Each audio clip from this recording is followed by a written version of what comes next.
Let's start with it. Let's start with a little bit more than that per. Yeah.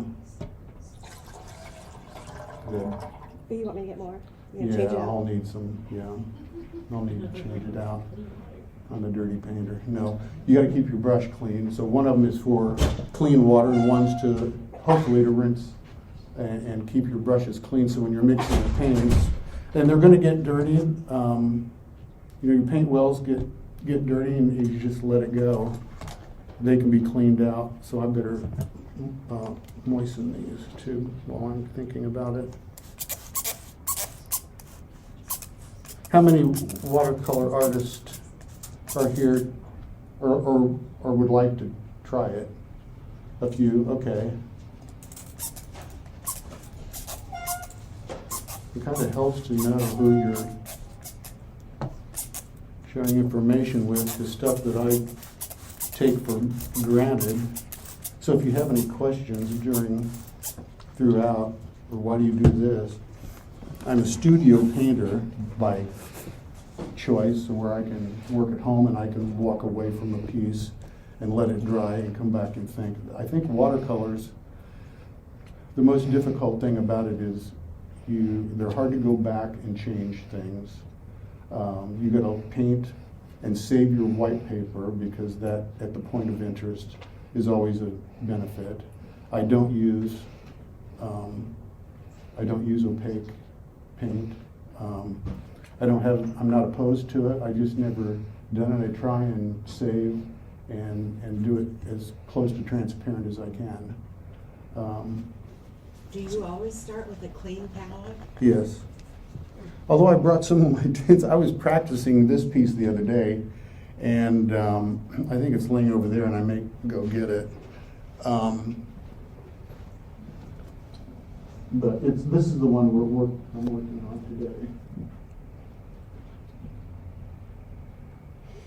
So I did a couple of practice pieces, and I thought, oh man, of course my studio is a total wreck, and I had one this size. This is a quarter sheet of watercolor paper, and so that's what I'm working. Look what I did already.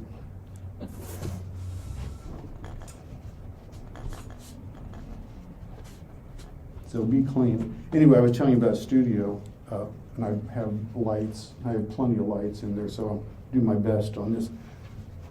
That's showing up better there than what I'm seeing here. So yes, I do start with a clean palette. And what I like about watercolors are you can fill your wells full of paint, and I was told the pigments are much better than they were 10, 20 years ago. The ones I used to use, they would dry and crack and fall out of the palette. They were hard to re-wet. These, I don't know what they're making, how they're making them, but I love them because you can fill each section with one color, and I fill it to the top. It'll self-level almost, and then I was told set it out in the sun and let it dry completely, and they don't crack. And so then when you're ready to paint, you just squirt, go around and wet them, and they're ready to go. So the only paint you're wasting is what you're mopping up to mix your next color. It's not like, but when this is all said and done, I can daub each well and put the tray back on, and off you go. But let me get started here. I do have the drawing already done. Like I said, I did a couple of these just to practice. This was the one over here framed. It was probably a year or two ago, and I was trying to pick one I could do in an hour, and I thought, I don't know. I'm so used to walking away and taking a break that I can't do that here.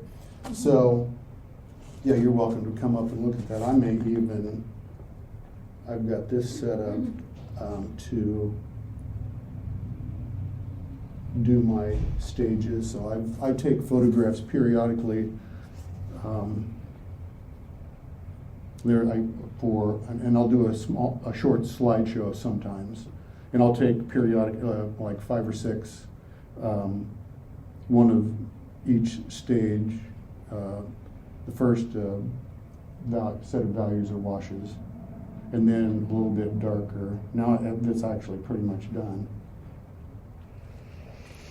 So that gives then I'll do a small slideshow with some music and post those on Facebook, and people like to see that, how they're done. So I'm going to start out. The first thing, and it's easy to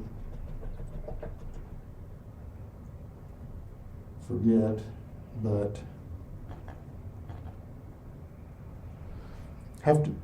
it's best to mix up your paints ahead of time. Am I in my own?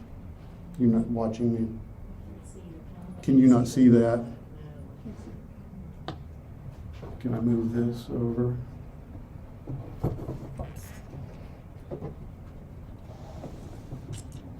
I can use some of these brushes.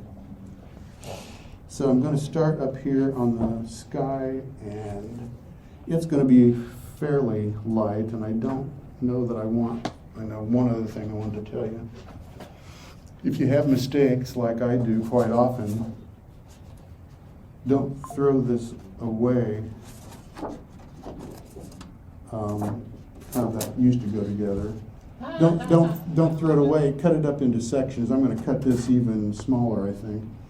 And then I use the backside for testing. Anytime you're painting with watercolor, you're always, how wet's your brush? How wet is the paper? When are you going to do what, when? And there it goes from a wet to a dry brush. And this is kind of a nice technique to do if you want sparkle on a lake or a body of water. So that's because the only texture you can get with watercolor is either the texture of the paper or what you're able to do with the brush. So if I go sideways, and this is 140 pound cold press. So it goes hot press, which is smooth, cold press, medium, tooth, and then rough. And then you can go up to the different papers. As a matter of fact, I'll pass that around. These two. This is 140 pound and this is 300. And you can tell this is almost like a board. So this is not going to warp on you once you get it saturated with water.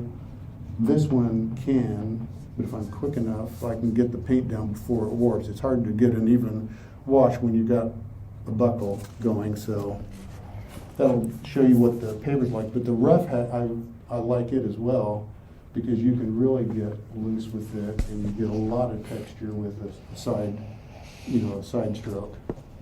Let me see. Now mix a little violet in that. Not much though.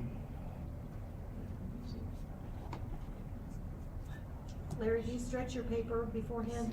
No, I don't. I never did like doing that, and the more I talked to other artists, they didn't either, and they said you don't really have to. They're sized. Now, if they do buckle, supposedly if you stretch them and get them wet once, they won't buckle again. But I usually just tape mine down. Once it dries, it's gonna dry flat. And I've tried staples before, and it just really tears up your board, and it's not easy to do. So I just tape it down, and then I burnish the edge so I don't get any bleed. But that's not critical either, really, if you're going to frame it. So, okay.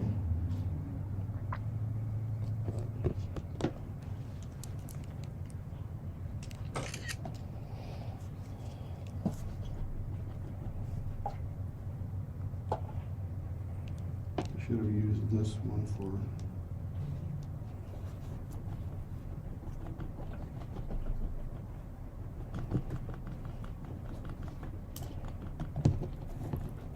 am I in my own?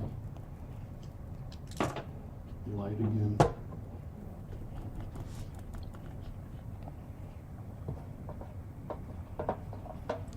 So I'm just going to start here and wet the paper.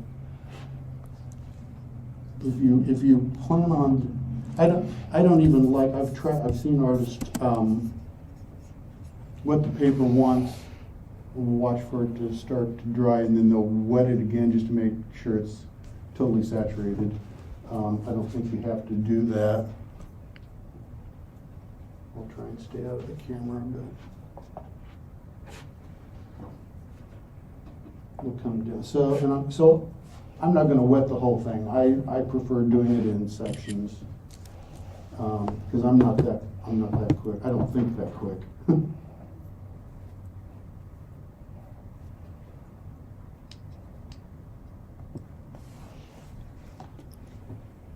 And so I'm going to not mess with that. I'm just going to do this. There you go. That's what I need.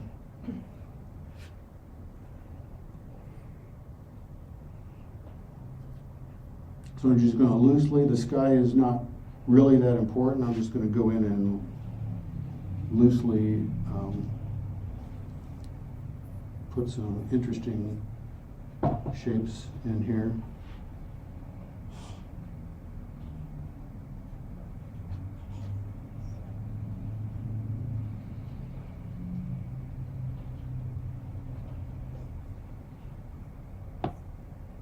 Now, you always, it's always a good idea to put a little more pigment in there than you want, because as watercolors dry back, you know that they will lighten up, and so that'll lighten up pretty good, but I don't want it that. I don't want it just a flat.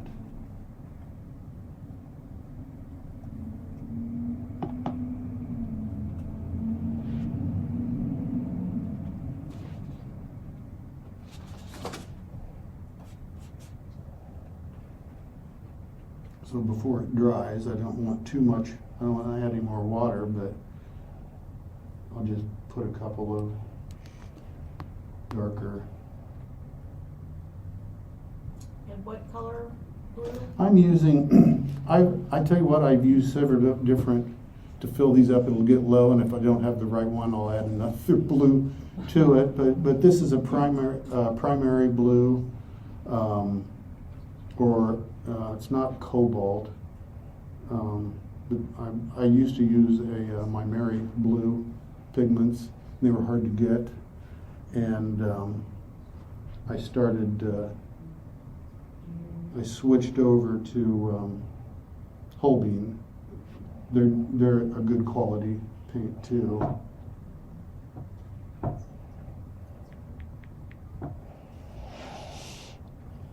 I didn't answer your question though.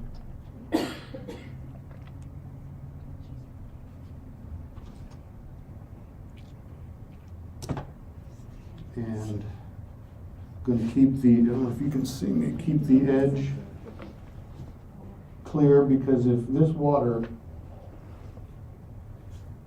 this paper starts to dry and water seeps in from the side, you get a bloom or blossom.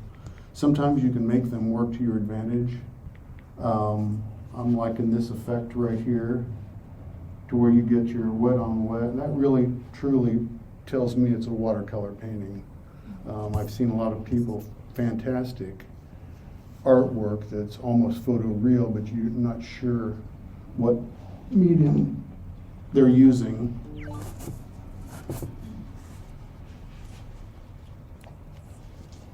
So I'm going to let that dry just a little bit.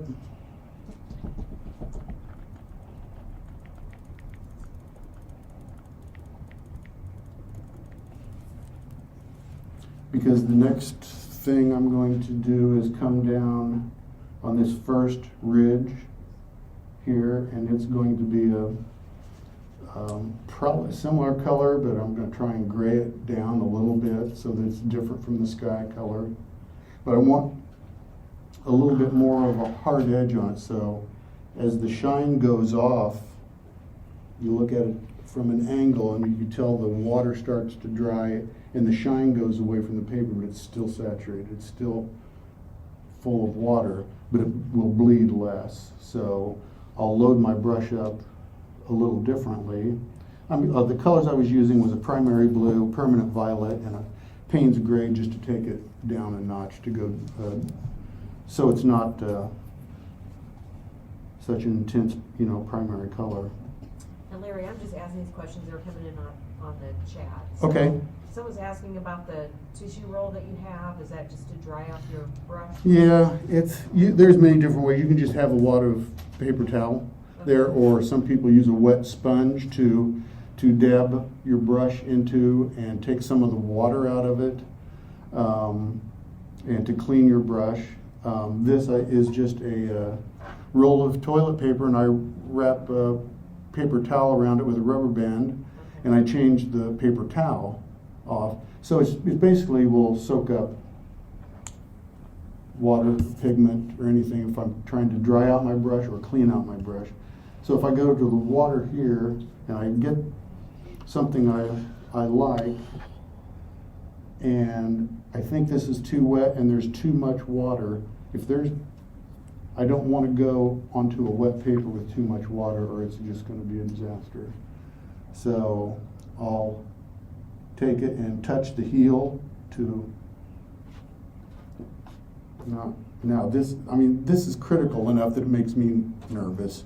Trying to get it just right, because as you can see here, I don't know if you can see that one.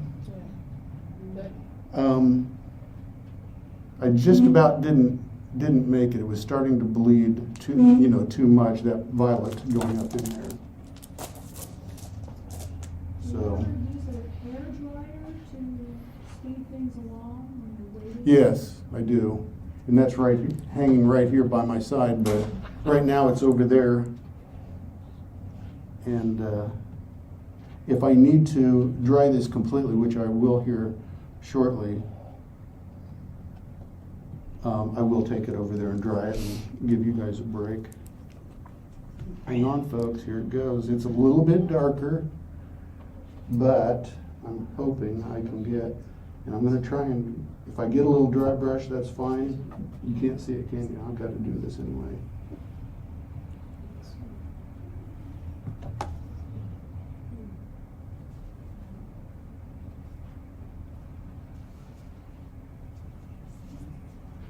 So that's all I want there. I'm going to pull this down with water.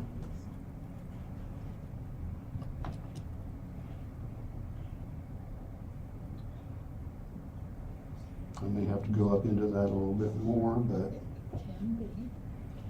you see, I like that little bit of dry brush, and this fades back into the sky a little bit.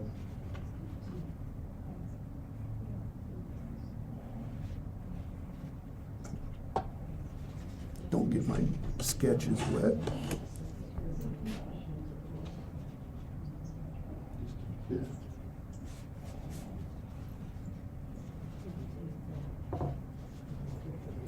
Okay, I'm going to take some of this off here.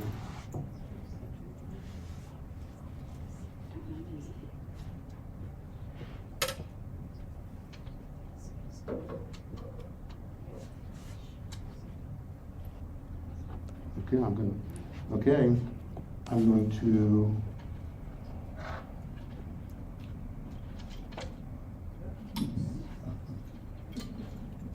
I'm coming all the way down to this line with my violet for the next mountain. So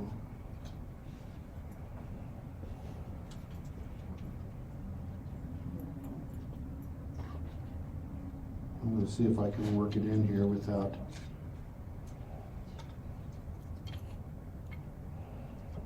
So I want this wet as well.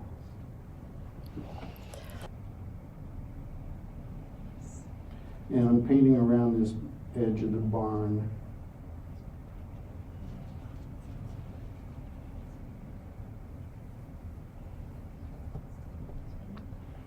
This brush is getting way too old. It's not. I've learned that if you buy a new brush, you should throw an old one away. But sometimes those old ones do just the right thing if you're working on a tree or a leaf or. That's right. So I'm going to add some violet to this same mix.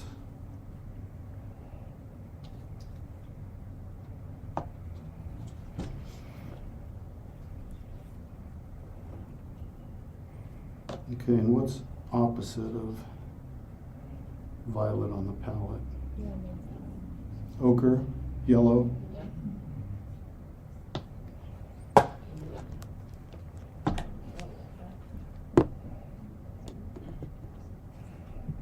I'll put some over here to the side and see what that does.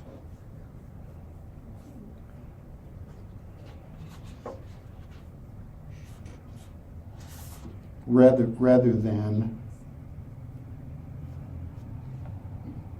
than that, I like that a little bit Do better. you mainly use flat brushes? I do. I guess I started with those, and it's whatever you get. But I did take some workshops. They used a round mop brushes, and I just never tried that because I like cutting in around sharp things. And you'll see this if I'm not talking too long.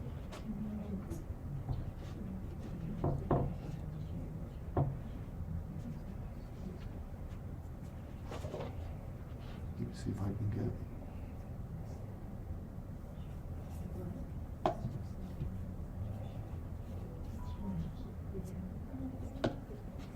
Okay, I'm going to try this again up here too, so we'll see what.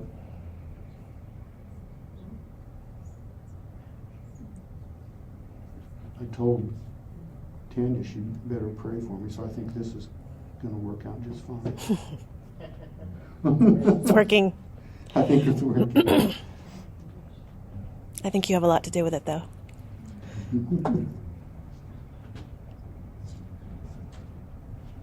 Well, I'm going to try and pull this down into a foggy. Could you tear a couple of those off Yeah. for me?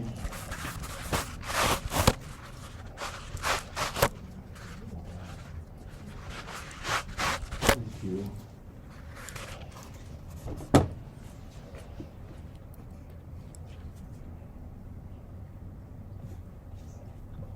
Didn't want the violet, not the.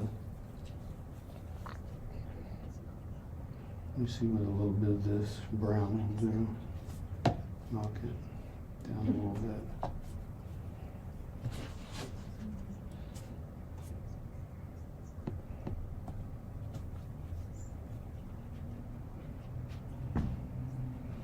Okay, let's see if I take all the water out of it here.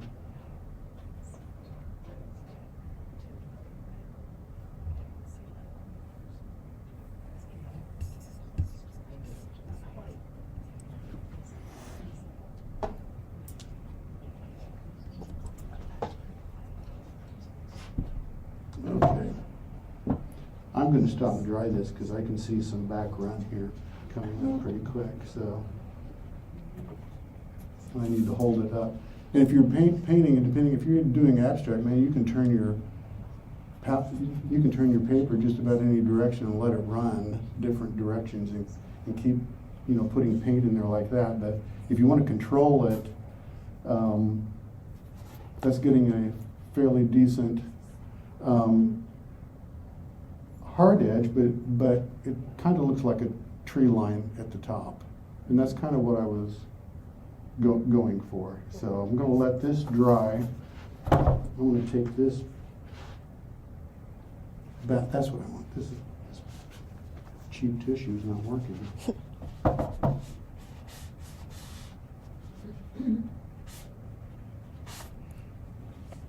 Could you also share your palette colors?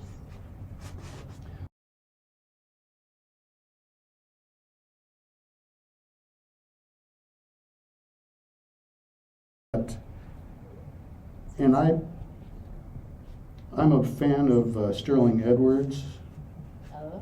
as well, and because he was Originally, I started painting and was buying books, and of course, I've got a library now of how-to books. And Zoltan Zeba was one of my favorites, and I loved him. And I thought I've got to take one of his classes, and I was able to. He came to Brown County one time.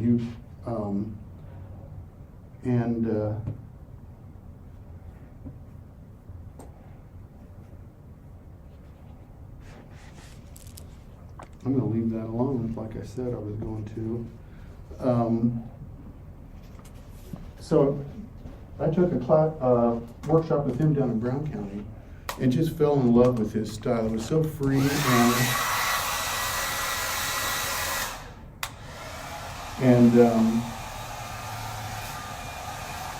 I found out later he passed away. And there's a whole story behind him and where he came from.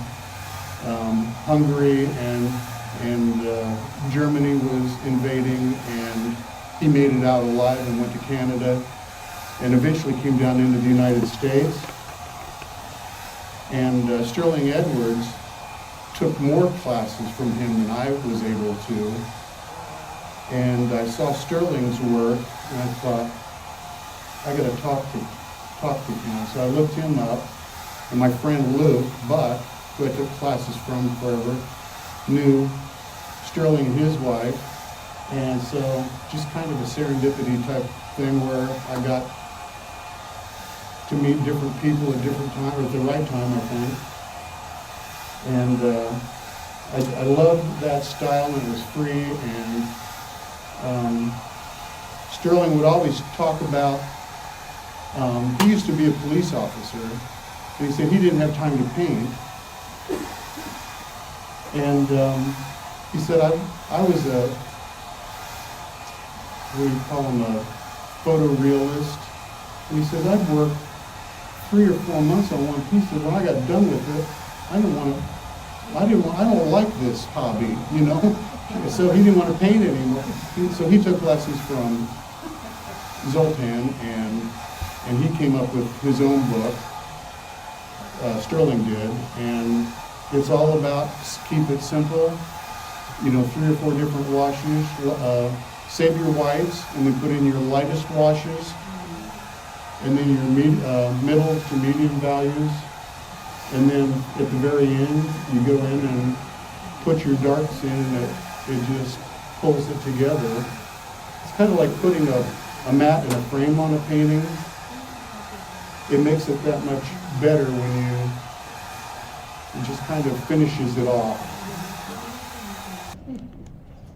So these actually look like little trees or Yeah. something in the distance. Yeah. And it's tough to try and get a soft edge.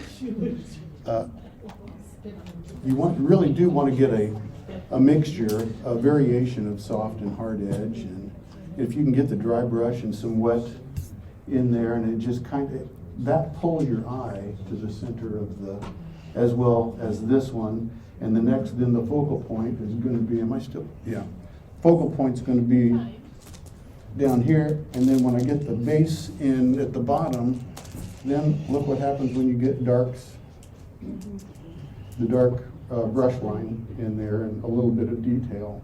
And that's all you really need.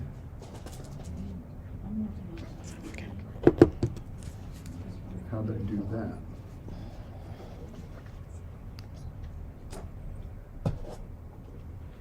This is my white area, was.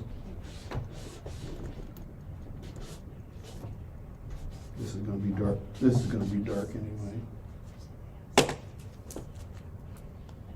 I got paint on the back of this somehow and laid it.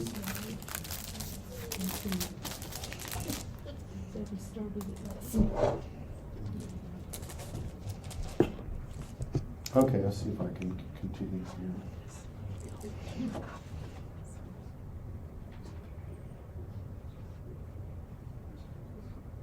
So I have a little bit of blue.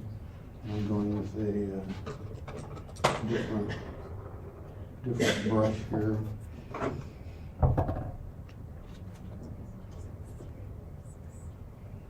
You see see which one.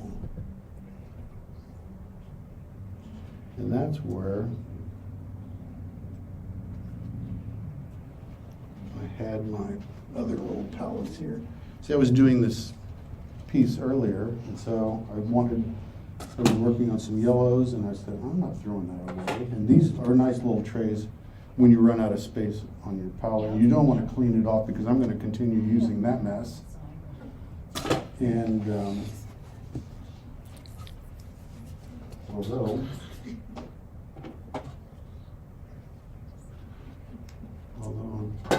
I've got to mix up that blue again, so here we go. I'm going to clean off a small part of this.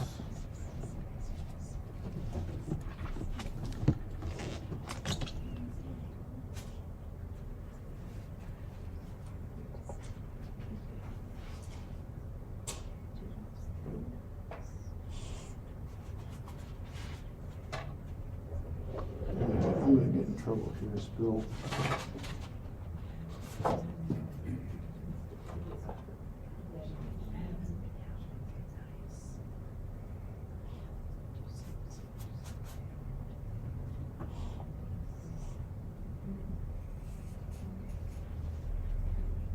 And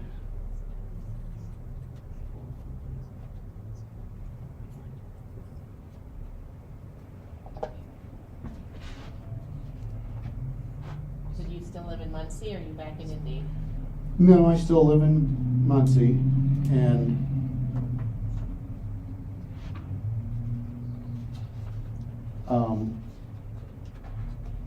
yeah, after I retire,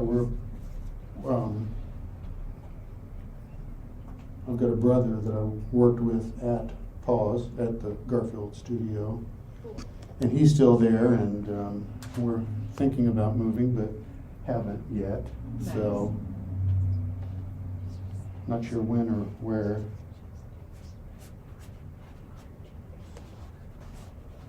Did you get to enjoy his restaurant while it existed? Pardon? Did you get to enjoy his restaurant while it existed? Foxfires? Yeah. It's I a never nice went place. there on my own unless he was throwing a party, and then I went, you Uh-huh. know.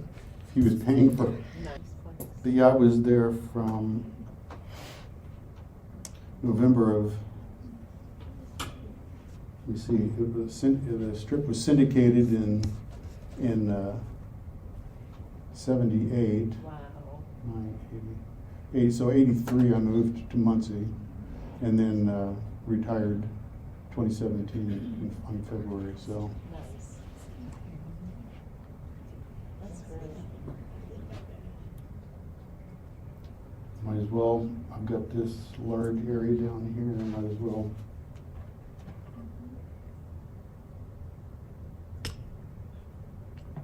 Might as well fill that in. So I'm gonna mix up more of this mixture because I'm gonna go darker with it here in the foreground.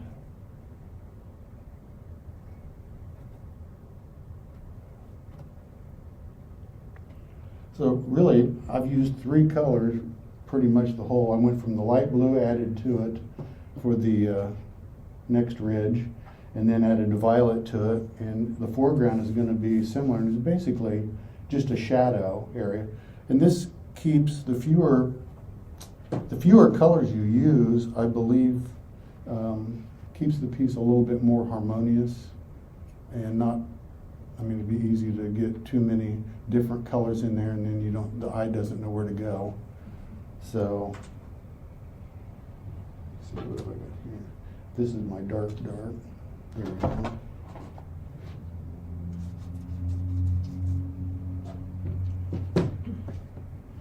How long have you been a member of the Watercolor Society of Indiana? I don't know. The first piece that I got juried into or accepted into the juried show was 2019, Nice. and I almost brought that, and that piece sold the day before the show opened. Awesome. I mean, it had to stay on the wall, but I had already had that one set up for limited editions before I went into the show, and I've sold a few prints, and I was going to bring one remind me later, and I can pull it up on my iPad here. It was a really nice sunset, and let me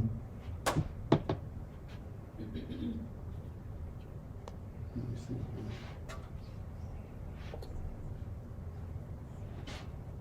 It was such a fun piece to do, but it was one of those things that it was really simple looking, but you really had to stop and figure out how you were going to mix the paints and which ones you were going to put where.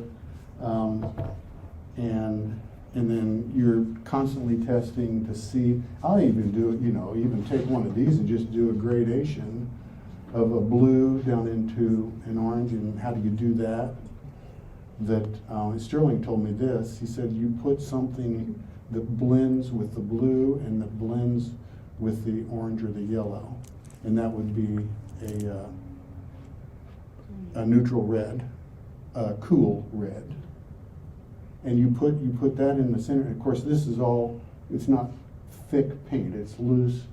And so it went from a blue sky, and it automatically then went into a violet, and into an orange, and into a yellow for the sunset. So 2013. I'll pull that up. Pardon? You've been a member since 2013. 2013, really? 10 years, almost, yeah, going in your 11th year. I did not know that. Tanya knows it all. Yeah. How many members are there currently? We ended last year with 265, and so we're currently working on renewals and new membership. I hope I signed up again. You did. You renewed.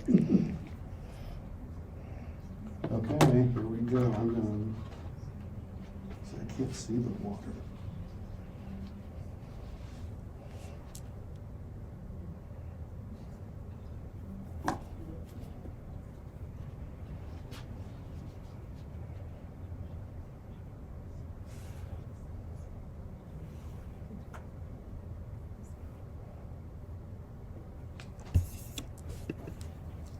So,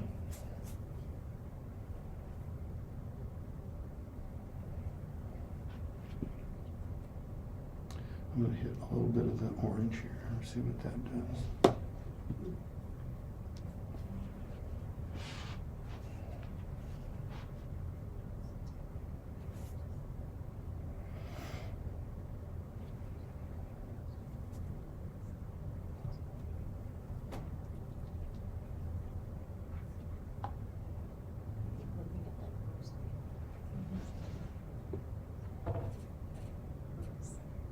That's a little much, and it got too much Payne's gray in there. So we'll back off of that.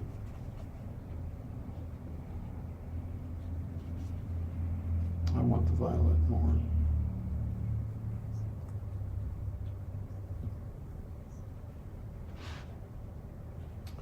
And then I always want to, I'm going to switch it out here. You always want to leave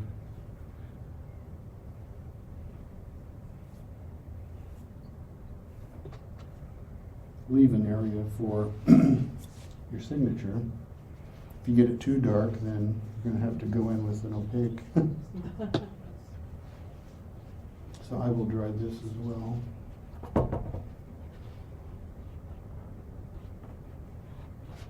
Clean up that water so it doesn't bleed back in. So by the time you get all of your washes in, that takes the fear out of a piece of blank white paper, and that's light, medium, and I'm getting towards the dark, but my darks are going to be the foliage and the fence line right in here.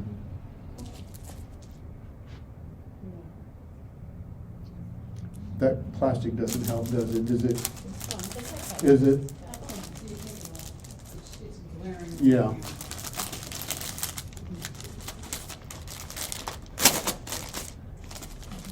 So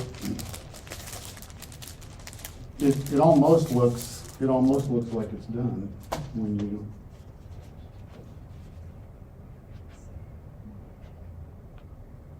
you get this much done. Then once you get the detail in there, that kind of pulls it all together.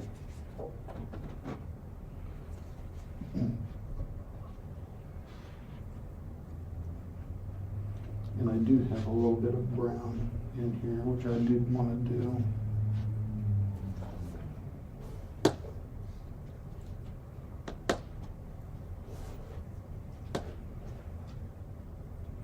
And I don't want to add water to that.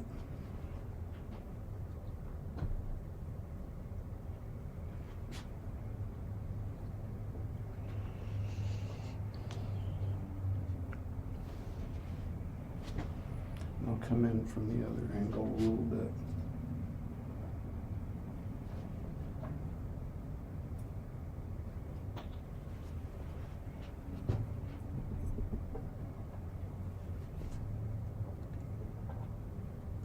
Okay, turn this guy over.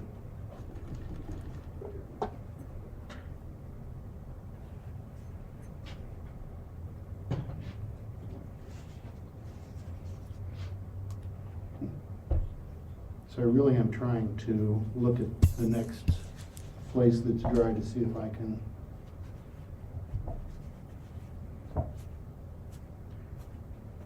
I get too wild sometimes when I'm trying to put some paint in on it, and it invariably I'll get spatter marks, and I did that up here in the sky, but if you're creative enough,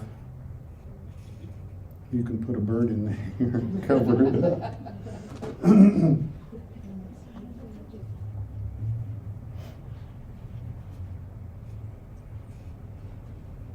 I do have a yellow streak in there that I want to get, so.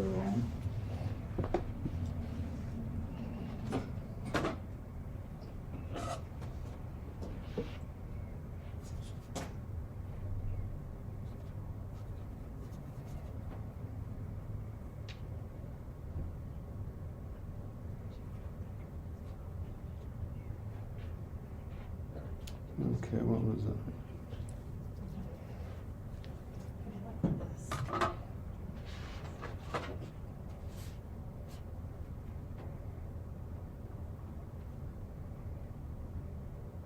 I'm going to try and lighten it up a little bit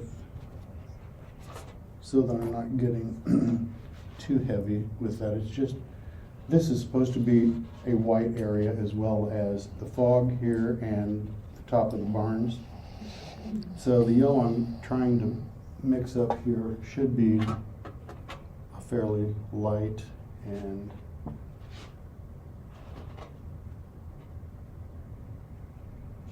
you know, whenever I see that dry brush, then I have to load it again because I already got the dry brush there.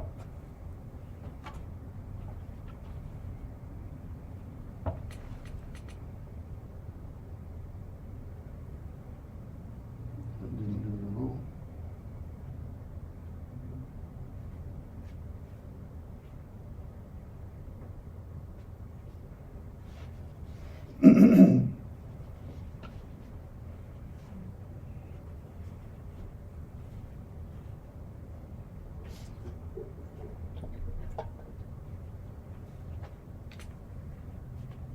Okay, I'm going to dry this again too. So if you have any questions, I'll be right over here.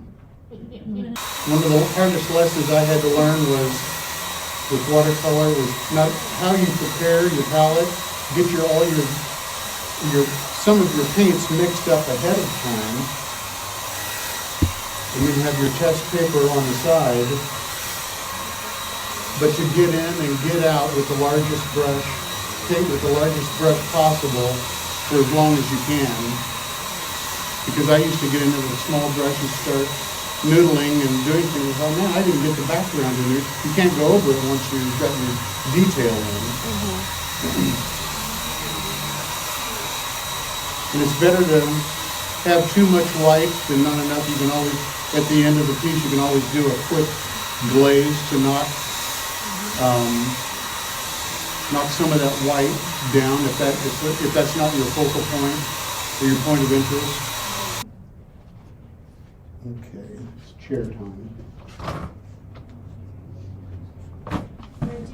paint from your own photos, or do you use reference photos, or both? I try and take my own reference photos.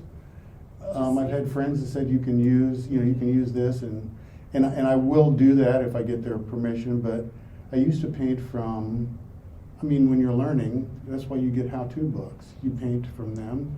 You just can't sell them or put them in a show because of copyright infringement. And same thing with other people's photographs and magazine art, pictures from magazines or calendars.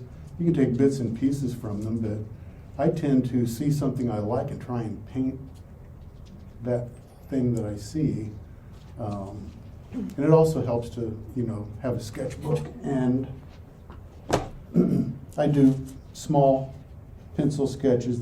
This one goes with this piece. Oh, good. So you're not spending a lot of time on a great big, trying to get values. You can get values in as much detail as you want on a smaller scale.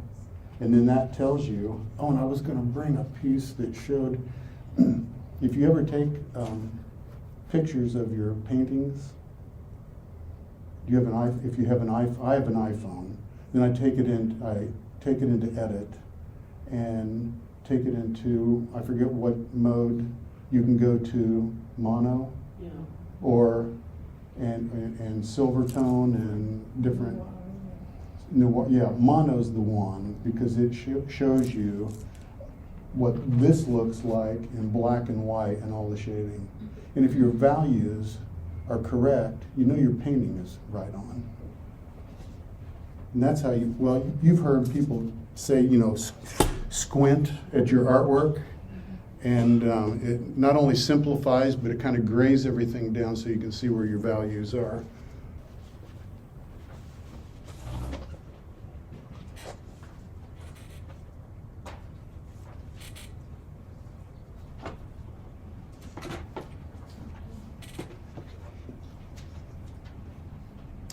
Okay, I'm going to go just a little bit darker here with some ochre. And maybe a little bit.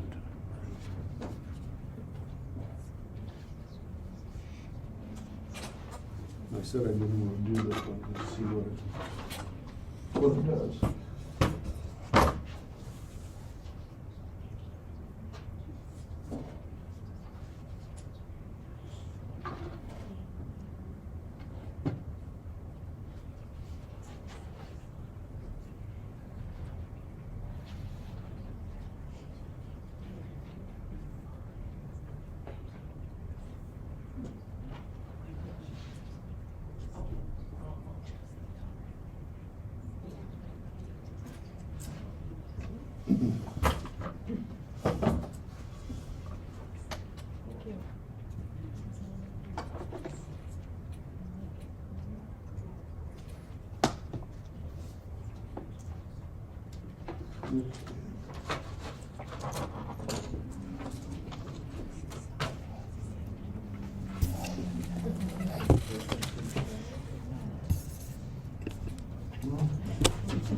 I think I'll doodle here a little bit with the,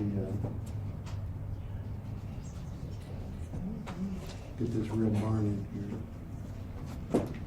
I was notorious for every barn had to be red. I don't know why, but I try and mute the colors a little bit more and not keep everything. But this is so tiny that this will be pretty much the focal point, hopefully. And I don't want it really bright or real noticeable. So I'm going to brown it.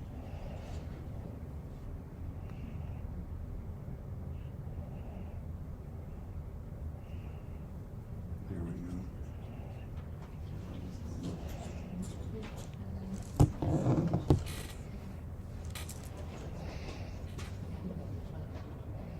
Now that's a little bit too.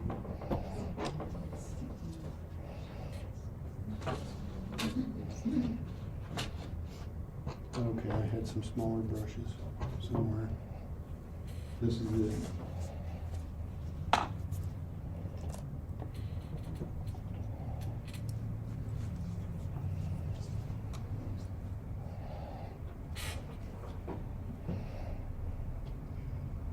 I'm just gonna go onto the face. Just kind of pull down and get a rough edge on the bottom.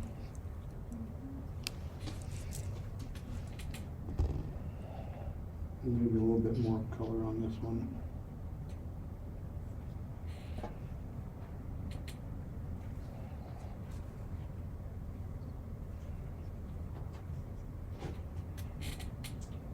Sometimes all those years of calligraphy work and inking the Garfield comic strip comes in handy. But this is a whole lot more fun.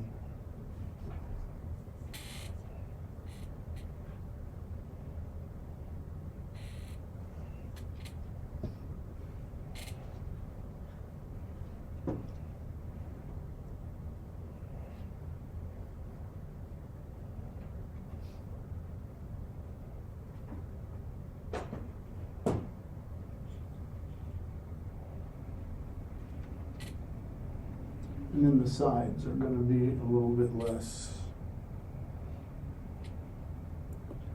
Pull some of this violet in here.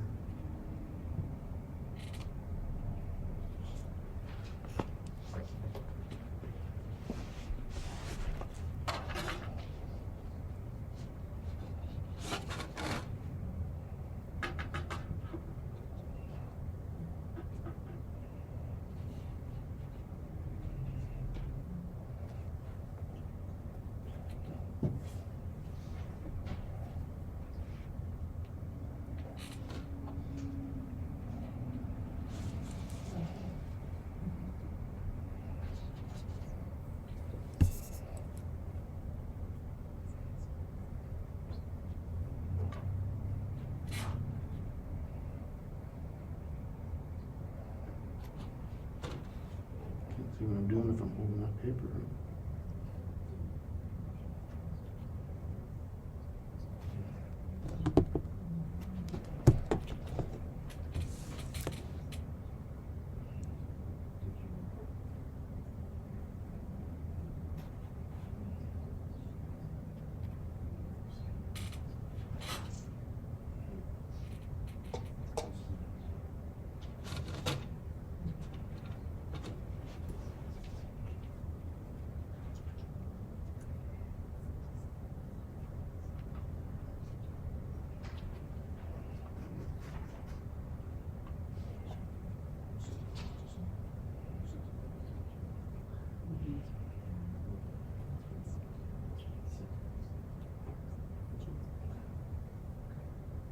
You put that little barn behind the other one just by putting a little bit of blue on the top at the edge.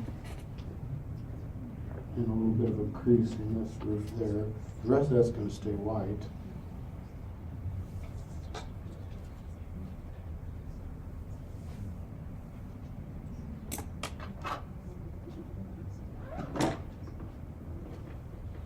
And then one more thing.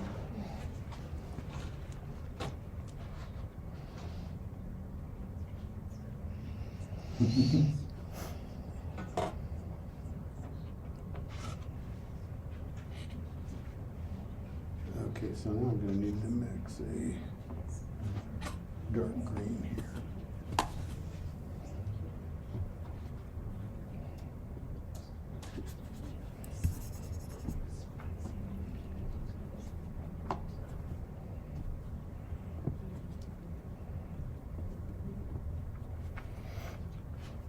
So I was running out of a permanent green deep. I thought, man, I've got two other colors here and there's too many blues. And I really didn't like this palette as much. So I thought I'll try this, what they call Kubrick green.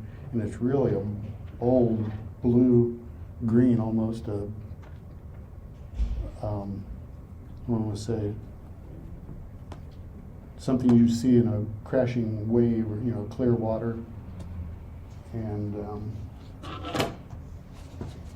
so I started mixing that with a couple of these, and I was getting some of these muted.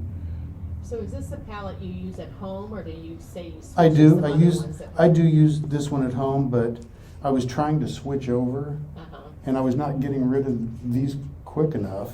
yeah, And so I bought another palette, smaller, to do some plein air painting.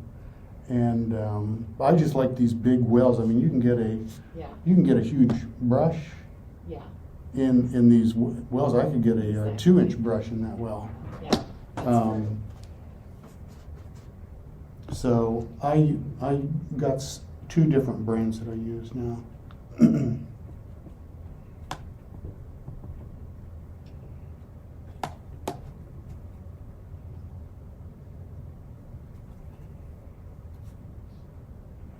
a little violet to that, gets it dark.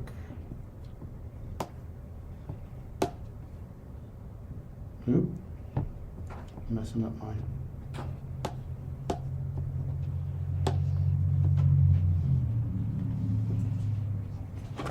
Okay, I don't have my pencil on me, so I'm just gonna go ahead and leave it here.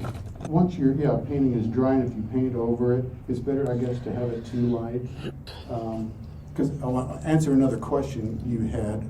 I have transferred drawings before, depending on how complicated they are. And I've used the Sorel, it's a transfer paper, and I've also used graphite on the back of my sketch paper, and you smear it with alcohol to blend it. And I found myself, and then you have to, if you're gonna use it again and again, I used like a red ballpoint pen. I caught myself pressing too hard to get that image on there. And I just really wanted a light pencil line.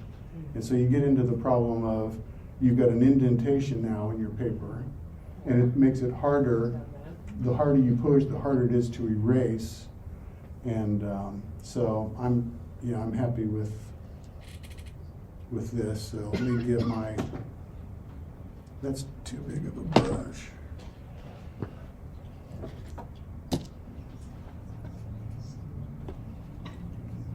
So this is I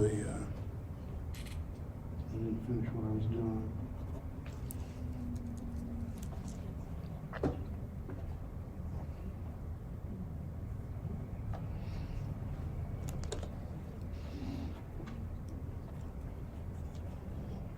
See if how quickly I can scumble.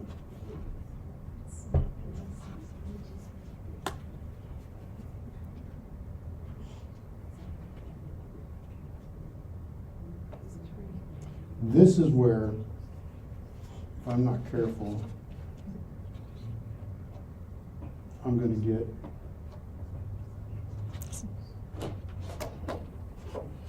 get spatter when you're doing a scumble with the dry brush.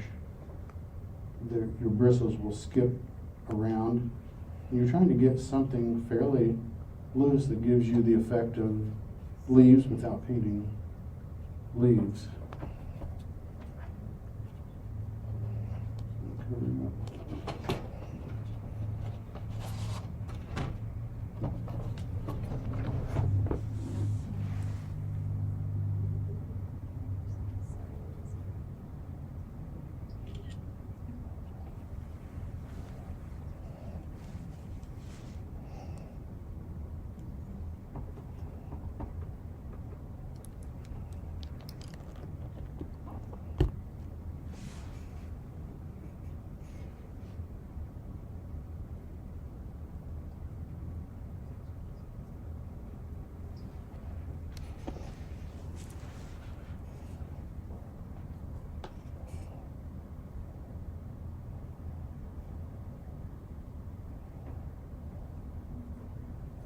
Is your paper still wet?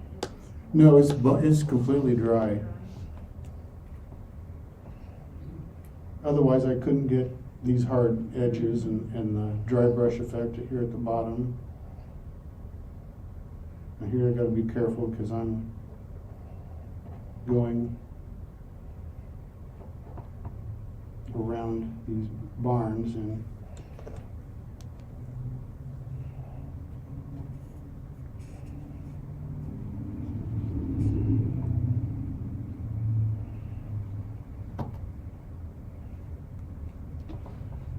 I'm going to have a little break here.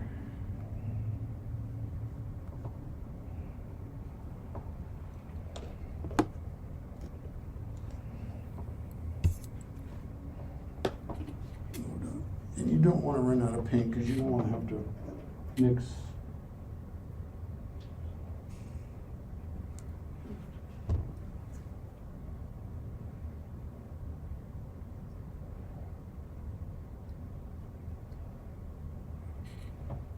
Now, I know at this point, you know, variation is always important, but I'm in a roll here and I'm trying to get this done, so I'm going to use the same color all the way across.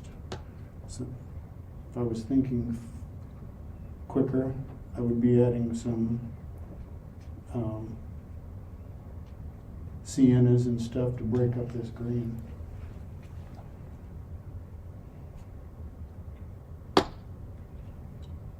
Now, same.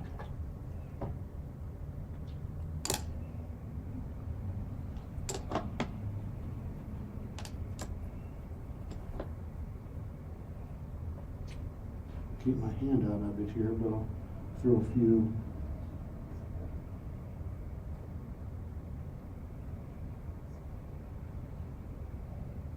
Pine trees, and they go down right into.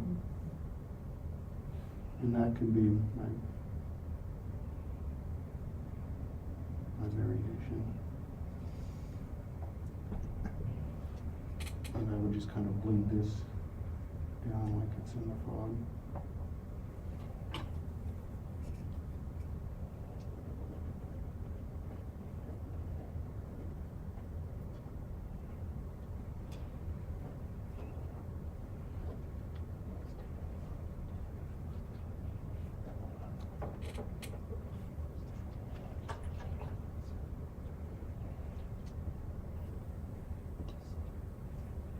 That's what I do, drag my finger across here.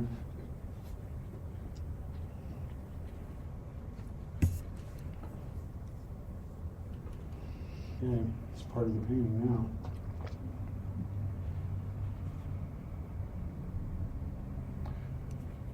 Okay, I'm gonna get some darks on this fence row.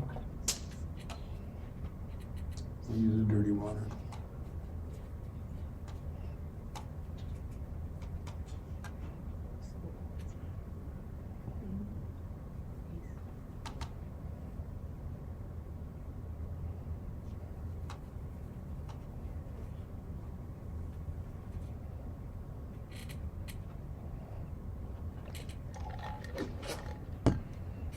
So I'm going to take the small round, it's a number 8 round,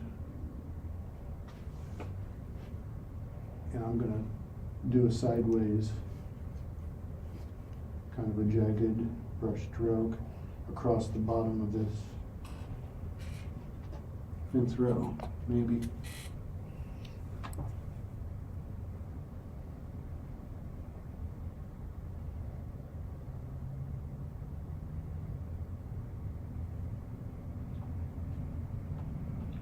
Just tap it a little bit maybe too, that'll break it.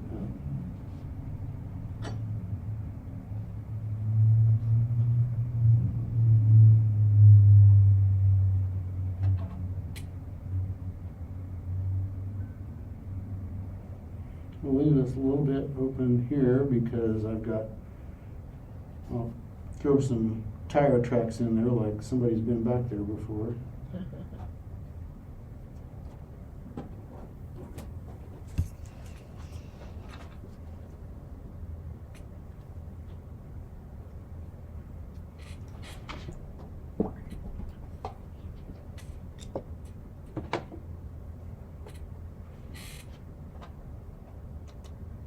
Go ahead and continue this, and I've got some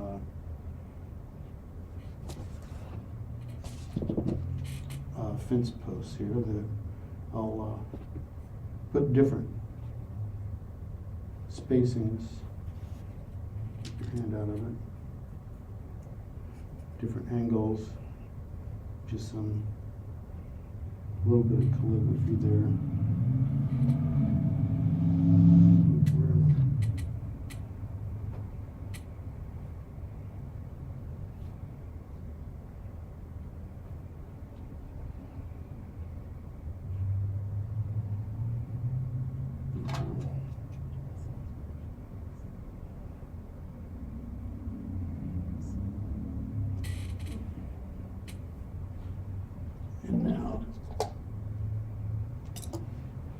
look for my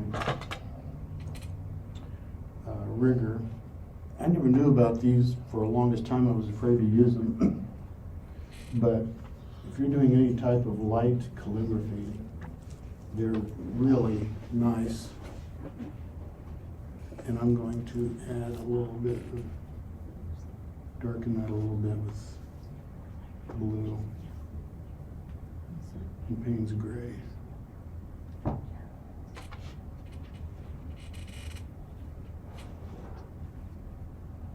Now I'm going back into some trees over here.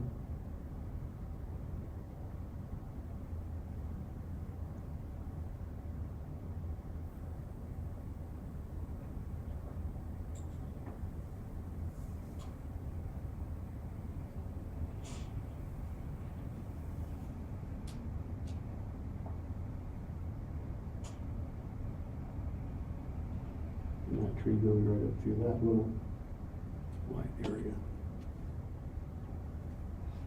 Same right here.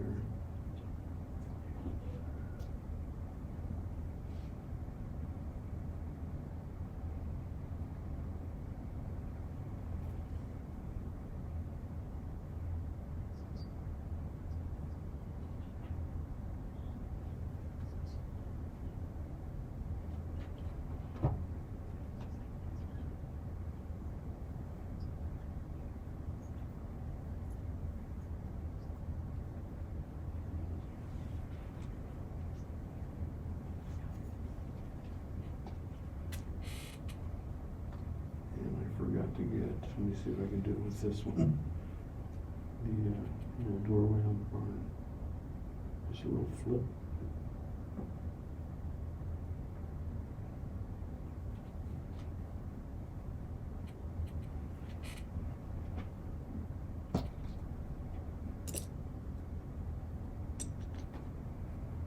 And we're going to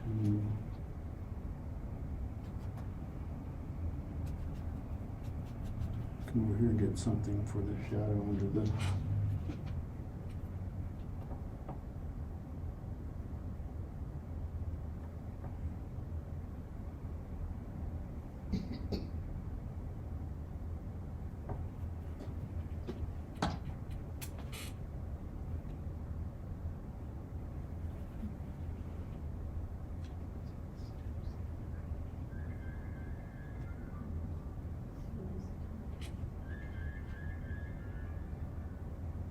I think I'm getting pretty close to being done. I'm going to put some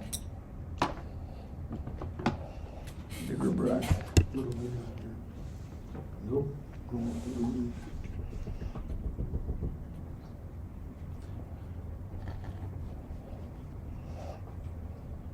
I'm sure I will eventually go back in and do a few more touch-ups here, but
I'm just going to connect some of these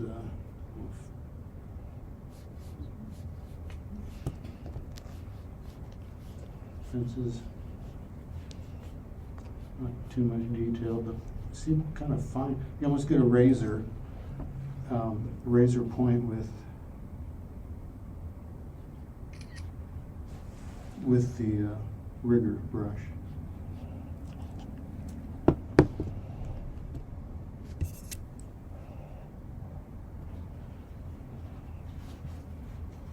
I've got some more down in here I could do later, or maybe darken a little bit, but I'll finish.